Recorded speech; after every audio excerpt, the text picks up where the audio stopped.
Kita mulai lagi melanjutkan materi pelajarannya. Untuk sesi kali ini,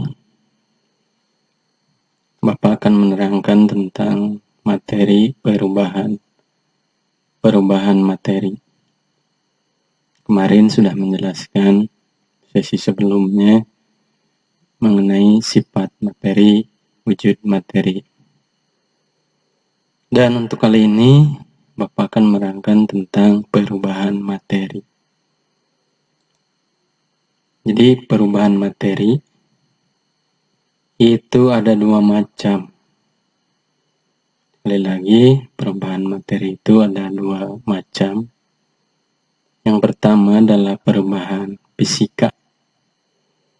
Dan yang kedua adalah perubahan kimia. Sekali lagi, ingat kalian bahwa perubahan materi itu ada dua macam. Pertama perubahan fisika. Yang kedua adalah perubahan kimia. Ya, kita bahas satu-satu. Pertama dulu mengenai perubahan fisika.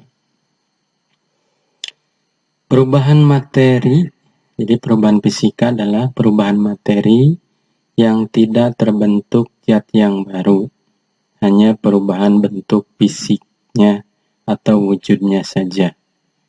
Kemarin wujud materi itu ada berapa kemarin? Ada padat, di sini juga ada padat, cair, gas.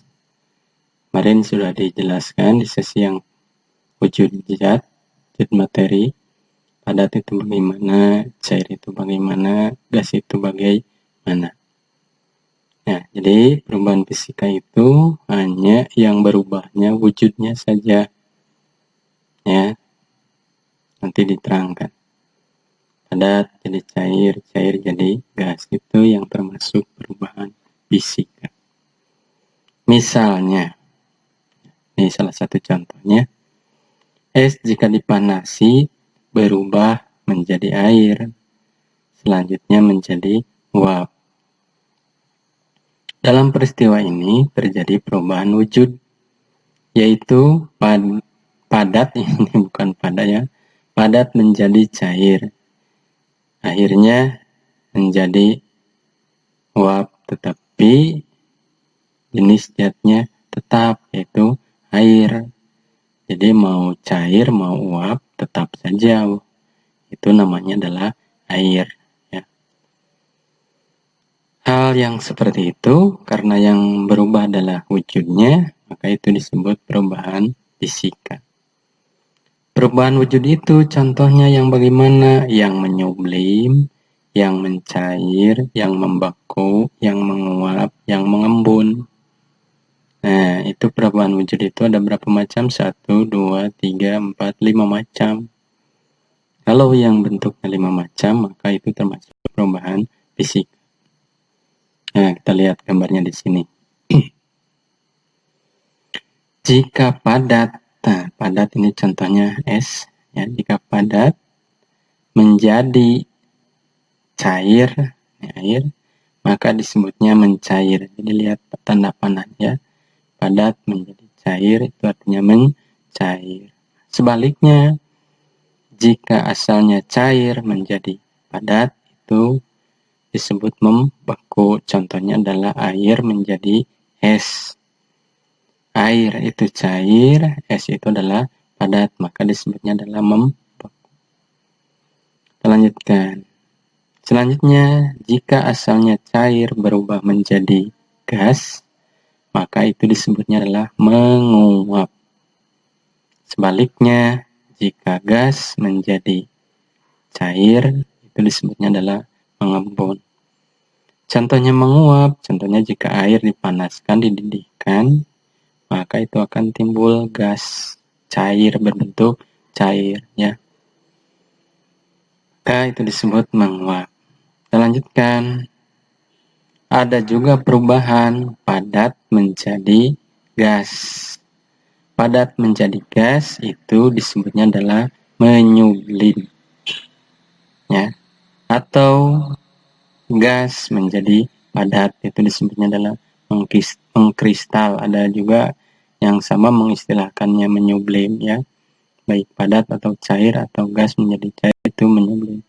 Contoh zat yang seperti ini adalah kapur barus. Tahu kapur barus? Kapur barus itu adalah kalau di Sunda itu kamper yang suka ada di lemari pakaian, pengharum lemari ya. Pengharum pakaian itu asalnya padat.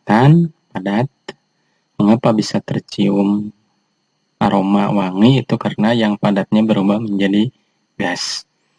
Itu sekilas mengenai perubahan fisika. Kita lanjut, next. Yang kedua adalah perubahan kimia. Apa itu perubahan kimia? Perubahan yang menimbulkan terbentuknya zat baru. Nah, jadi perubahan kimia adalah perubahan yang menimbulkan zat baru. Kalau tadi perubahan fisika mah tidak bentuk zat baru. Perubahan kimia itu selanjutnya disebut reaksi kimia. Jadi kalau mendengar kata reaksi kimia, nanti istilah-istilahnya itu akan diganti, bukan perubahan kimia lagi, tapi reaksi kimia. Jadi yang dimaksud dengan reaksi kimia itu adalah perubahan kimia. Misalnya, batu kapur apuk ya, itu jika dipanasi akan menjadi kapur tohor dan karbon dioksida. Ya, jadi pembakaran kapur itu yang ada itu di daerah Padaherang. Ya, Banjarsari Padaherang. Kalau ke Pangandaran itu ada Tobong Apuk ya. Jadi batu kapur yang ada di kebun ya, itu dibakar, itu akan menjadi kapur tohor, disebutnya kapur tohor itu, dan karbon dioksida.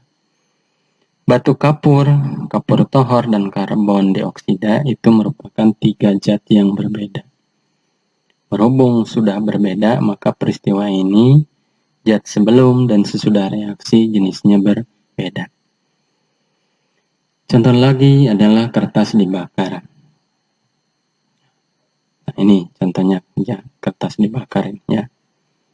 Zat yang terjadi sesudah pembakaran ya, jadi kalau sudah dibakar maka akan ada abu, ada asap, serta disertai energi kalor dan cahaya. Zat sebelum dibakar kan kertas, sedangkan zat setelah dibakar itu adalah abu dan asap. Di sini kan ada abu, ada asap. Ketika zat tersebut itu berbeda jenisnya. Jadi zat sebelum dibakar yaitu kertas.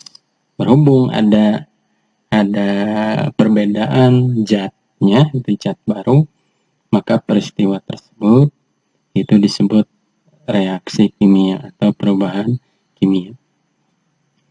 Contoh yang ketiga itu adalah rokok ya. Jika dibakar itu akan menghasilkan abu dan asap. Ya, rokoknya hilang yaitu menjadi abu dan asap.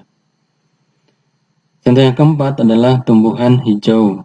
Ya, tumbuhan yang hijau itu akan melakukan fotosintesis.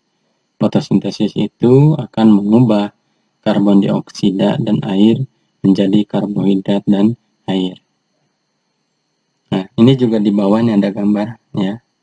Itu perkaratan besi. Ya, perkaratan besi itu pun termasuk adalah reaksi kimia karena berbeda antara besi dan karat besi.